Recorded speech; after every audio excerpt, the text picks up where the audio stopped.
Hello, and welcome to episode 35 of the Knowledge Panel show, where we'll be talking today about analytics for content websites. We've got a brilliant panel, although we're a bit thin on the ground today. We've got Marco Giordano and Sarah Taya. So I'm just going to quickly introduce both of them. I'm going to let them introduce themselves. So, Marco, why don't you go first? Who are you, and why are you talking about this subject with us today? Okay, so I'm actually a content SEO, but my other specialist, since I have like two jobs, we can say, is being a data analyst.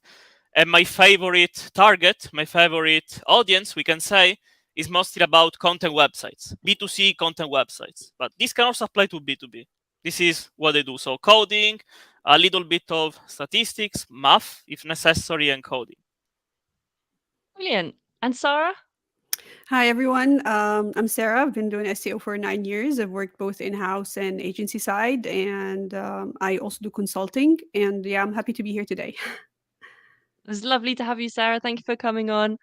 Okay, so we're going to start really broad, go as broad as you like. But the first question I want to just chuck out there is, what are analytics? What is analytics? What is the purpose of them? And why are we all so obsessed with them? Why is it this Oh, buzzword in SEO? So shall I go? anyone can drop in? Okay. So essentially, it would be the practice, we can say, of finding patterns in data. And according to the definition you give, because it has been largely affected by marketing, we can say, it can either be for generating questions, so mostly for asking good questions, or it can also involve, since analytics is one, because it's a it's a field, okay, it's a discipline. It can also be about other steps that go beyond asking questions. So it can also involve testing hypotheses or questions and doing experiments. So it depends on your definition, on which one you try to prefer. I prefer the first one, which would Mm, be descriptive. Descriptive means you simply describe data, and based on these aggregations, summaries, you start asking good questions. So it would be generating hypotheses or questions based on data. absolutely. Yeah, Sarah, I do you would have also. anything to add? Yeah, Sorry. I would like to say that even in real life, when we want to make a decision, we look at all the information we have related to that decision. We look at like related experiences, other people's experiences, and we have the saying that history repeats itself, and that's the same in analytics when we take it online and in digital world as well. So that's why this is very important. Yeah, absolutely. So my next question will be, how has the landscape of analytics for content websites changed in the past 5 years? Because like everything in SEO, things can just turn on its head. So I was wondering, since you guys have a lot of experience, how has it all changed in the past 5 years? Or since you even started, even we can broaden it to that. I think there years ago there was an obsession, or the main thing we're looking at was rankings. That was like when you say analytics, and that was like rankings and sessions, that was like the main thing. But now there's more awareness and a more informed way of looking at different metrics before launching content, before creating it at all, and afterwards as well. Mm, Yeah, absolutely.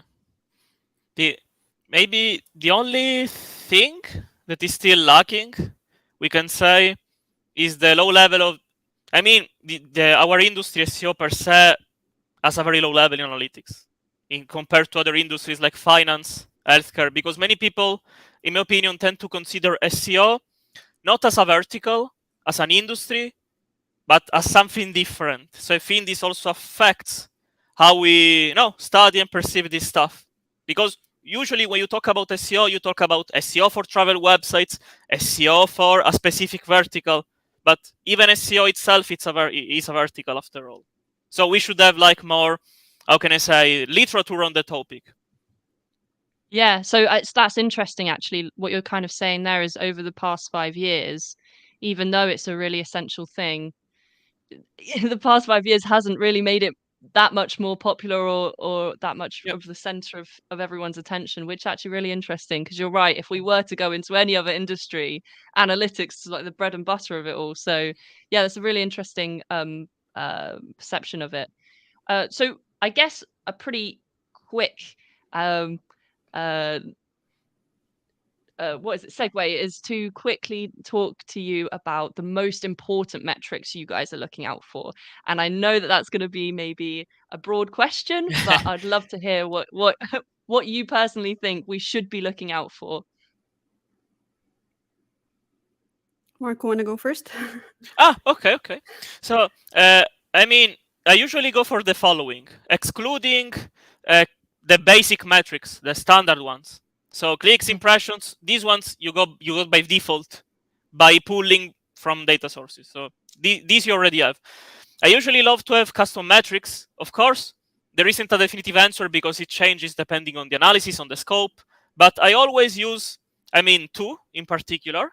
The first one is unique query count. So this means in practice that for every page, okay, you would aggregate by page and then have a column, right, where you have the unique, the distinct sum of queries that page is ranking for, which is good for as a leading indicator for quantifying which pages may be more interesting, okay? But again, this alone is not useful. You have to combine it with other metrics. You can also use ratios like clicks over unique query count and so on. So you can have many derived metrics to measure the importance of some of your clusters or individual pages. The other one, which I actually did with a friend of mine. So the idea was mine. The execution was not mine. It was about content decay. So when you have to measure the progress of a page, many do the mistake of taking the last period and subtracting the first period. So if I have, I don't know, the last day of the year, okay, and I have 1,000 clicks, okay, and they take the first day of January of the same year, probably this wouldn't be indicative because you don't know what happens in the middle. It's a point-wise difference. It means you are comparing B and A, 2 periods. So what we did instead is to create these metrics, which is called content decay.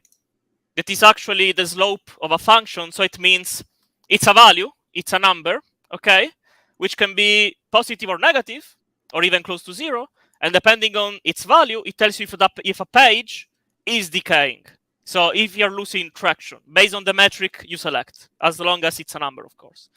And the other one, which is not really, it's more for classification, would be to classify pages by performance or by metrics. For instance, if you have a page getting 0 clicks and, 10,000 impressions, you could say create a new variable where such a threshold would qualify this page to be, opportunity, and so on. So this is what I usually do in every case. It's really interesting. Yep. I also would like to add that what matrix you would use depends on what you're trying to do. Like if you are you're just starting off, you haven't created any content yet. You want to look about at the number of pages published, the number of pages crawled, stuff like that. Number of keywords you have right now, you're ranking for right now.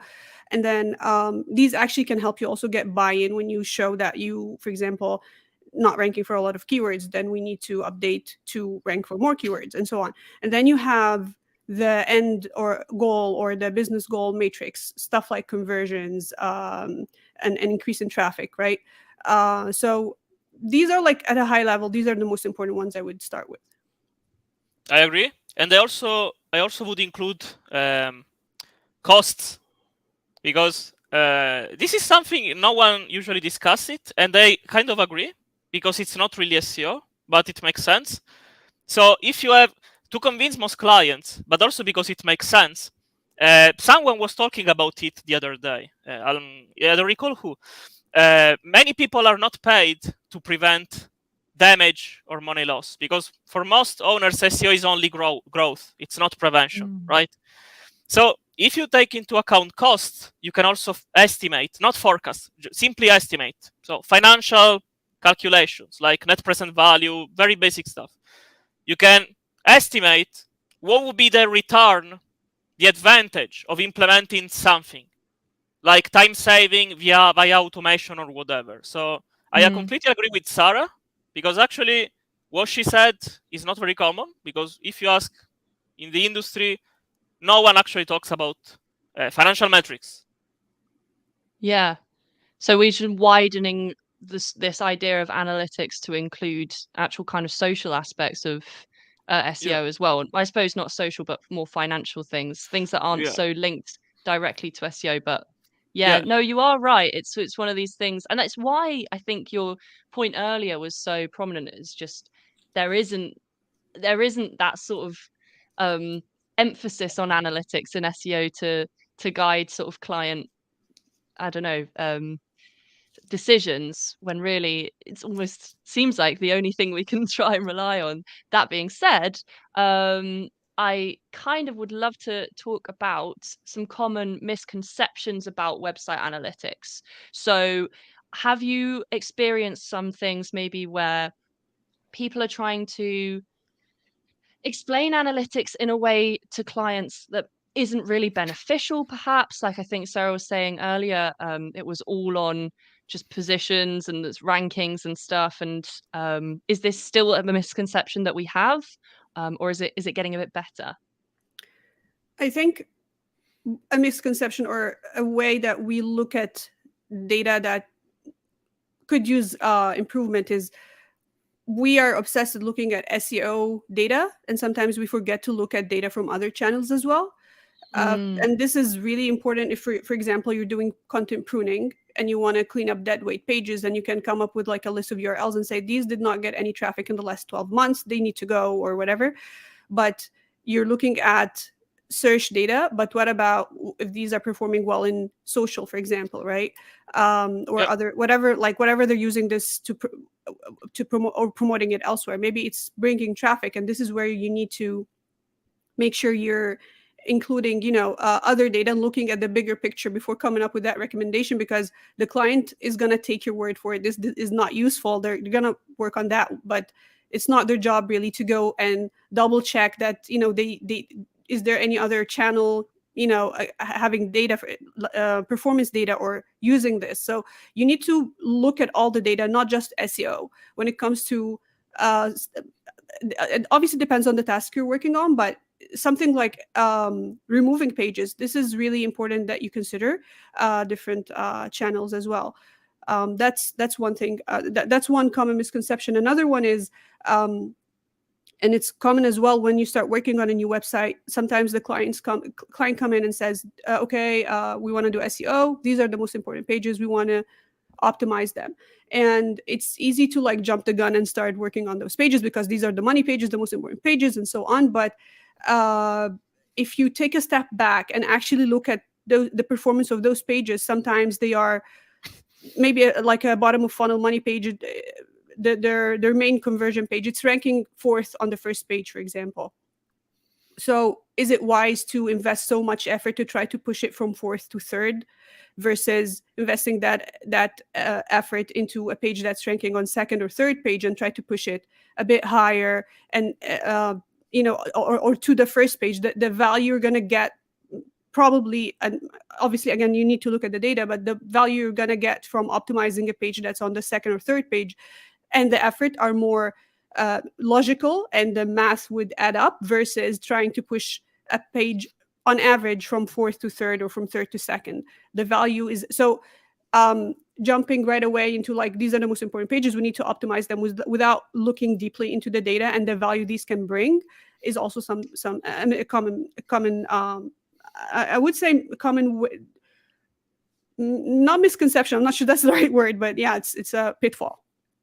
mm, yeah. I completely agree, especially about the source, because of course some pages, as Sarah said, are not supposed to rank. We can say they are mainly navigational, or just a doorway pages, we can say. So to buy, to convert, to do an action and something.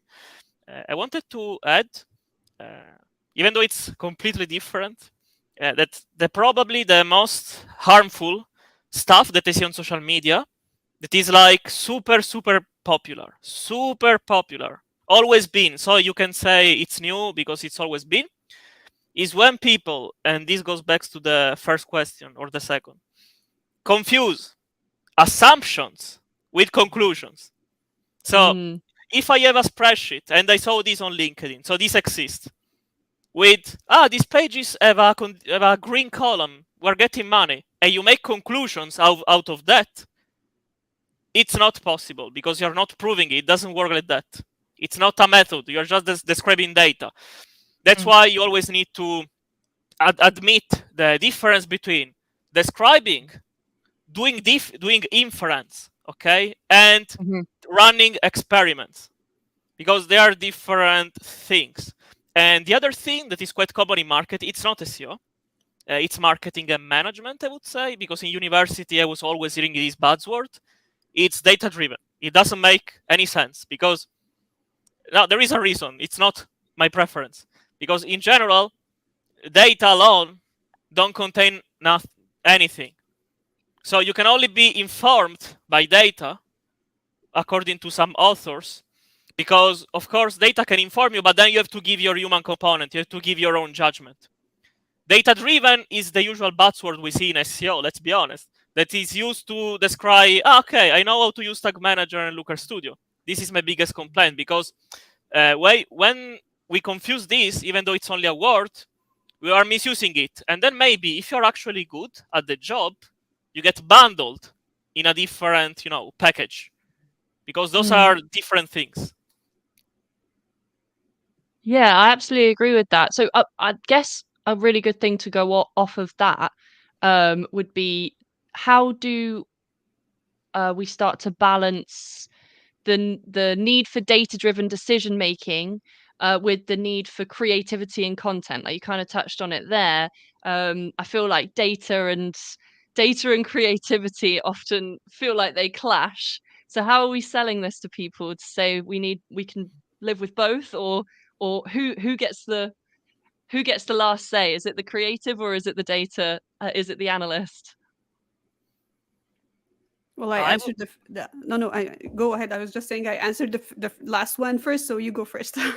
Okay. No, I want to say that in my opinion, creative, because I told you, data shouldn't review; they should inform you. So I don't care if something, according to data, is in a way, if it affects my creativity, especially now that there is this terror of having standardized content due to LLMs. So even more, I mean, we know that in reality, you should always have quality content on paper. In practice, it's very different, because many people have started preaching so after EAT and these guidelines. But in theory, it should always be like that. So I will always vote for content, creativity. Yeah, I agree with Marco, but I also want to say there are a lot of ways to not get that situation to either or. It can be data driven and creative. Like they don't have to clash against each other. And I think, just reiterating what Marco said, we cannot afford not being creative right now, because anything that's standardized, anything that's it can be created by AI right now. Anything that, which is just basically a reiteration of what's in search. So we need creativity is essential now in content. That's you need copywriters to add their unique angle. And Google also is focusing more and more on the experience part and personal experience of the copywriter as well. So yeah, I totally agree with Marco on this. Yeah, I think I agree with both of you too, from what I've seen sort of in the entity space, and everyone I've been talking to is honestly go human led, and then let the data sort of catch up and guide you before you post it. And it's helping a lot with the way I'm approaching content, to sort of think data as, I don't know, you sort of think of it like they mix and match, don't you? You have a data at the beginning to have an idea of what to write about, then human, then data, then human, then data. It's just, you can't have one without the other. So I guess let's go on to talking a little bit more about content creation, for this is about content websites. So how can we take analytics, anything that you talked about earlier, and use this to make a content plan, content creation. How should analytics be informing how we write? This can be quite literally from any angle. I'm happy to hear anything. So obviously keywords, social media, anything like this. Take it away. I mean, the way I use it usually when I start is, when you look at content, there are three things that you can do. It's either create new content, update existing ones, or remove, right? The page. So this is where you're going to use the data accordingly. So creating new content, this is where you need to explore what's going on, what the gaps you have, that what your competitors are doing, your not gaps you have, and so on. Obviously, you're going to look at keyword data a lot there, and topics, and then you go to next is what you need to update. Again, this is where you look at performance and value and buyer journey, and where this piece of content is in the buyer journey and the value it can bring in terms of traffic, and then and conversions. And then the last one, or the last resort, is removing a page which is not bringing any value. And as I said, it's a good practice to look at performance data from all channels before making a decision to remove a page. That's like at a high level. Marco, do you have anything to add, or is this you in agreement? Yeah, I completely agree. And mostly, as Sarah was saying, implying, it's always about the process, right? Because it's always three outcomes or something like that, where you have to update, write, or delete. But you can take it to the next level and always keeping it simple and defining priority groups. Like, what would be the priority, the threshold? Because this stuff is usually more powerful if you have a big website, like 5K pages, 10K pages. If you have a few hundreds, it's okay, but it's not usually that satisfying. In general, if you have more, I recommend splitting by priority groups and maybe disorder, batches, how you want to call them, because it's a very good practice. So you can do what Sarah said, essentially. Yeah, for sure. I think also it's worth mentioning here is that amazing flow chart that Aleda has. I'm sure you guys have seen it. It's just on whether we should be pruning content and all of this based on what you guys are saying. So yeah, I'll probably link to this afterwards in a comment, but it's well worth a view. Okay, let's get on something a little bit more concrete then, which is are there any tools or platforms that you guys are finding particularly useful for website analytics? Shall I go? Yep. Shoot. Okay. So for data sources, so for what you're going to use, of course, Screaming Frog and Sitebulb, whatever you want. SEMrush or Ahrefs, Search Console API, Google Analytics API, content plans, if they have them, because it's one of my favorite sources, because sometimes they have cluster data, and this is very convenient. And additional data, financial data, and whatever they have. For the platforms or the tools, because I put them together, I would say Gephi, which is essentially it's a tool to, you know it, Janie. It's a tool to visualize graphs, or Cytoscape. Yeah, they are the same. Yeah. One of those two. Then, of course, Python or SQL as tools, because I try to double with them all. BigQuery as a platform, because it's mostly for the connections. It's easy to set up. It's Google. I have some complaints about Google tools, because documentation is terrible, but still it does the job. And then I don't actually recall, because that's what I usually do. The rest is only the IDE and the stuff to run the programming languages and whatever. So I would say this one. Wow, that's a huge amount of tools. And Looker Studio, of course, Looker Studio or Power BI, depending on the... Brilliant. Sarah, do you have any to add on to this? It's really hard to add. I'm not sure if you mentioned Hotjar. I would also look at Hotjar, but you covered like literally, yeah. Is there any tools that are trying to do everything at once for you? Have you guys found that magic tool yet, or is there nothing out there? Do we have to compile tools after tools after tools?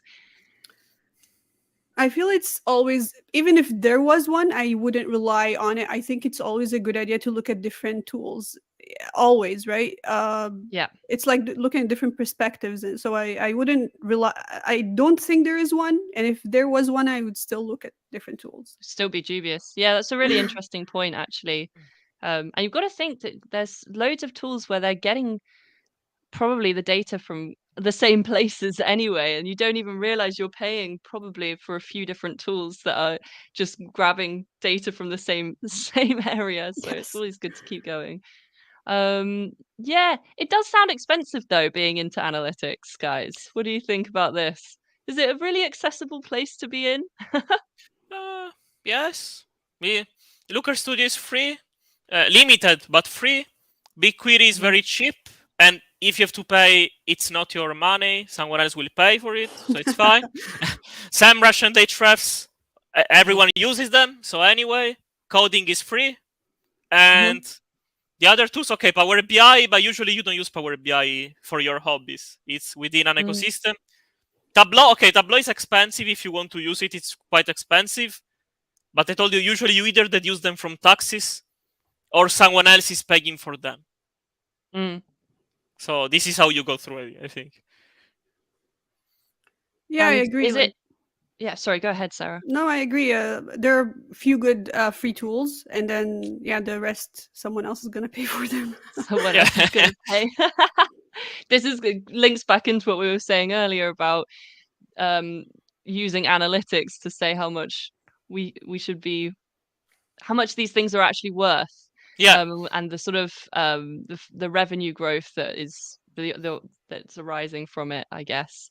Um, but then I get that the next part is really as well as the analytics, you have to have these tools like the with like Graphy and stuff that do really take what you've got in your brain of someone who is sort of all on it for the numbers and give that to a client. And I think sometimes that part is one of the hardest Yeah. parts for SEOs because it's detangling all of this messy Yeah. stuff and trying to get anything out there and sort of on reporting. So do you guys have any tips on how to report these kinds of numbers? Is it good to go granular? Is it good to go for a huge sort of big report all at once?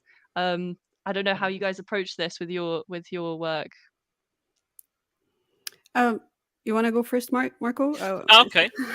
So I mean, this time, I don't think it's our fault because I tried both.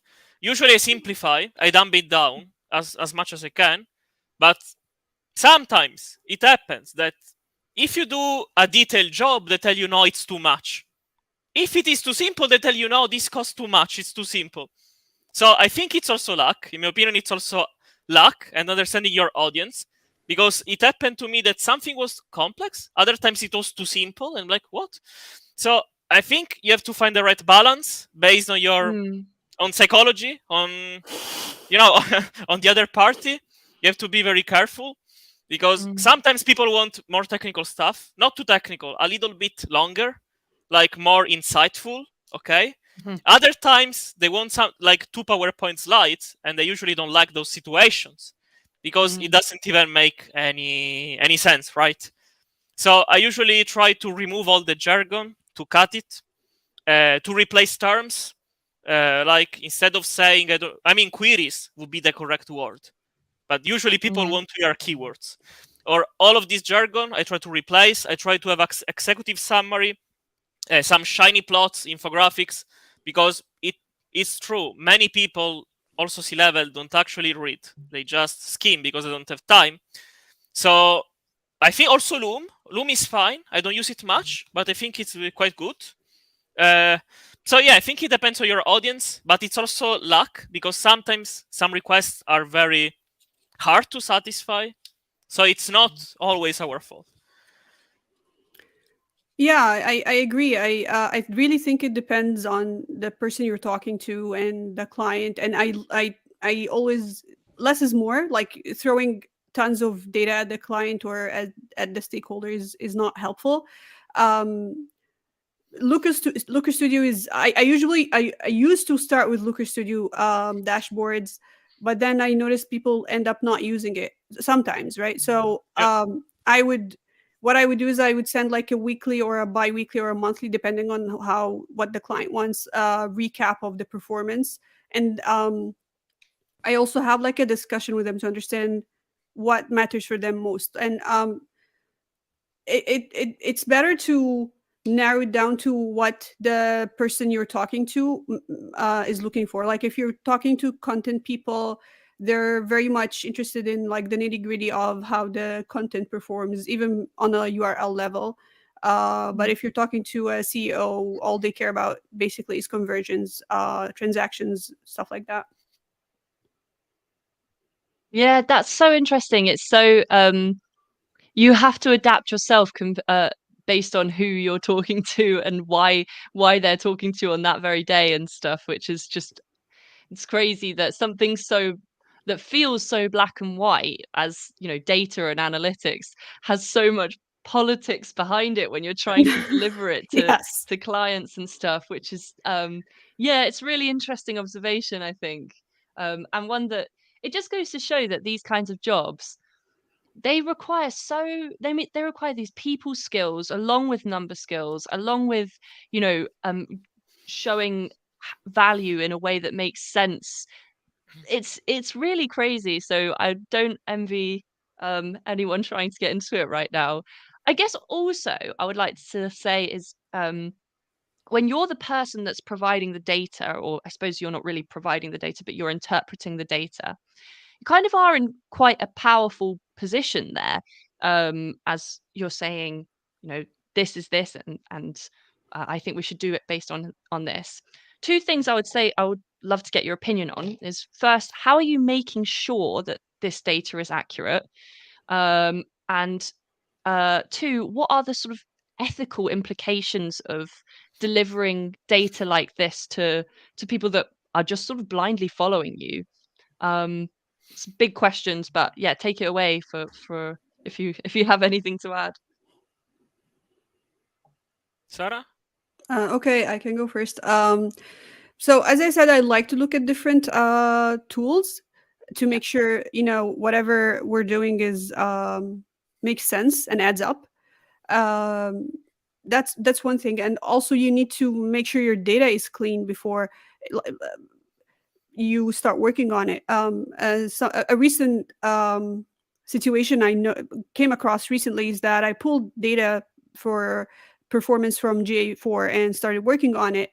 And then, like halfway through, I realized that for some reason the URLs, each URL had two versions, one with a trailing slash and one without, Mm, and each has different number of sessions. And you're like, it did mess up like everything I was doing. And because you would say, oh, this URL is not performing, while there's a different version of it that's actually performing. So it was a mess. And I had to like redo everything. So it's a good idea to clean the data first. And when you talk about the ethical part of data, there are a few things, and one of them is obviously being transparent on all, but um, sometimes withholding data, right? Like you are painting when you, as you said, having being the storyteller of the data puts you in a very powerful position. And uh, I've seen situations where people, for political reasons, would withhold data, right? Um, and maybe that's not how things like that definitely isn't very ethical, especially when it's very essential to the conversation, right? um you cannot go and talk to CEOs, for example, without mentioning conversions. It doesn't make sense, right? So stuff like that. So and then protecting the data of your clients obviously is very important. You always need to make sure that the like if you hired like in the past I've hired freelancers to help me with some of the work. Once the work is done, I remove them from the folders, for example, that we were working on. You mm, need to make sure that the client's data are protected. You have an ethical responsibility for this, even if they're not going to find out. Sometimes people have been like, if I want to share a sample of work with someone, I would go, even if no one is going to know, you still remove all the data, all anonymize the entire document, right? Mhm. Yeah, so yeah, that's in summary. Brilliant. Marco, do you have anything to add? Yes. I mean, Sarah was speaking about checking the data, like the example of the training slash. Mhm. And yes, this would be an example of data cleaning, which is something many people skip. Because usually when you are cleaning, you should remove, all the filler pages, what you don't care, or if you have problems, like Sarah outlined. So if you have some of these problems, you have to report them, right? But also, I would say that you can't really check always or modify the quality of your data. First of all, because in SEO we are very limited. We don't have Mhm. much data compared to finance, healthcare. They have other problems like security, privacy, whatever. But in SEO we are limited to third-party tools, SEMrush, Ahrefs, inlinks, any tool, and first-party data like Search Console analytics. But when Google tells you, look, our data is not even accurate, we Mm. are not left with much choice excluding cleaning data and doing some checks, because Google doesn't provide us with accurate data, so they should be used directionally. So to give you a range, to give you an idea, right? And for third-party data, I'm not a big fan because search volume is highly misleading, Mhm. and keyword difficulty for me is a completely wrong metric. But also average position in Search Console. I mean, a lot of stuff are tricky. So the only thing we can do is reading the documentation and understanding how they are calculated, Mhm.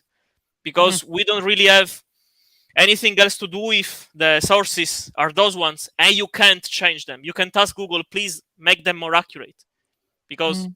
it's not your company, of course. So this is what I mean. Yeah, absolutely. So I really loved how you said in Sarah's like you're the storyteller of the data, and we kind of have to not cherry pick, Yeah. not deliver things, not withhold. Absolutely what you were saying, Marco. I absolutely agree. Um, but it's a minefield, guys. This is a hard job. I'm seeing quite a big insight into this. So I guess we'll sort of start to finish um on some final notes. I was wondering if you guys had any tips on maybe communities or like open sources, something free, even some really good courses that you guys have found for viewers or listeners about how to really get to grips with analytics for SEO, especially for content websites. Because it does seem so broad, and I myself am almost stuck at the, you know, keyword difficulty and keyword volume stage because that's all we seem to get. So, do you guys have any input from that? Okay, I go. So Yeah. okay, so I mean, there are some sources on SEO, and one Mhm, is usually when I started. I'm talking about analytics, not coding, because coding mhm, alone is not analytics. It's only a tool. Yeah, I mean, I would say Elias Dabba's articles or OnCrawl. There is good material on OnCrawl. mhm, Then I hate to do the self product placement, but I have an ebook on the topic, which is analytics for SEO, which I mhm, usually expand every month.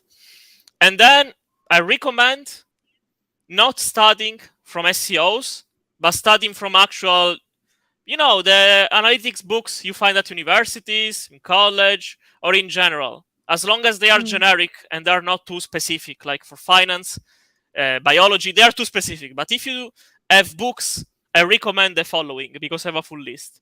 The first one would be Data Literacy in Practice, which is a very quality book. I didn't expect it, honestly. And it tells you a lot of stuff I told you today with more frameworks, more accuracy. It's a very nice read. Um, Beginner level, I would say, if you read carefully. Then there are also other books like Business Analytics, which is, in my opinion, it's very similar to SEO. Could be compared for some things, mm, some, only some. And the usual mainstream books like R for Data Science, which is written by Hadley Wickham, which is like the god of R, the programming language, which is a very good analytical basis because it also teaches you how to actually do things. And good old, for some people, Excel or Google Sheets courses, because after all, for simple use cases, spreadsheets are fine. So those would be good starting points. And maybe if you feel brave, you can also then check some more advanced books that are also about methodology or more abstract theoretical stuff that is very simple, but it's more abstract, right? Without code, that can be useful for what Sarah said, C-level meetings or this stuff. And I'm still going through some of them.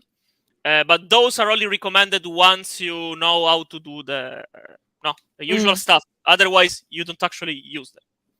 Yeah, absolutely. That was really great. Thanks, Marco. Do you have anything to add there, Sarah?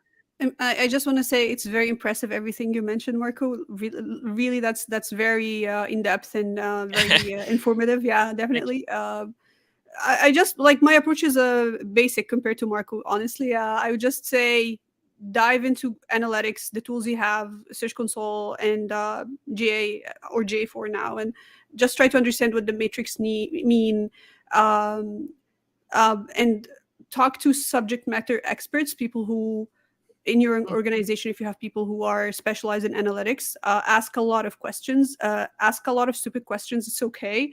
I have this is like my experience actually asking stupid questions. So yep. And that definitely helps as well. But definitely all the resources Marco mentioned are awesome as well. Yeah, absolutely. I think the only thing I would add is for any female listeners out there, is Women in Tech SEO has been a lifeline for me in terms of asking stupid questions, really. And I do think, I mean, we won't get into so much of the politics around it and stuff, but it can be hard to be in this space as a woman as well. And I would say if there's anyone listening that feels like maybe they're not, they're not quite there, or the confidence level isn't there, there is a community out there for us as well. So it would be really cool to have you in there.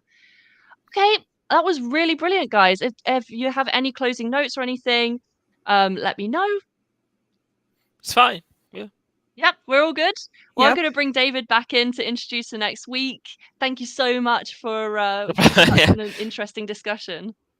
Sure, a wonderful discussion today. Well, next month, it's the 19th of June when we're going to be doing the live stream. So if you're watching this, the replay, or you're listening to this on Spotify, Apple Podcasts, come and watch us live next time if you can. Sign up at theknowledgepanelshow.com. And the topic of the next show is going to be becoming an SEO freelancer. We've already got one guest booked for that so far, Steve Morgan, and we're going to get a couple more, hopefully at least, for that there. So it's 19th of June. Sign up at theknowledgepanelshow.com. Brilliant. Okay, thank you so much for tuning in, and we'll see you then. Bye, folks. Have a great evening. Bye. Or day.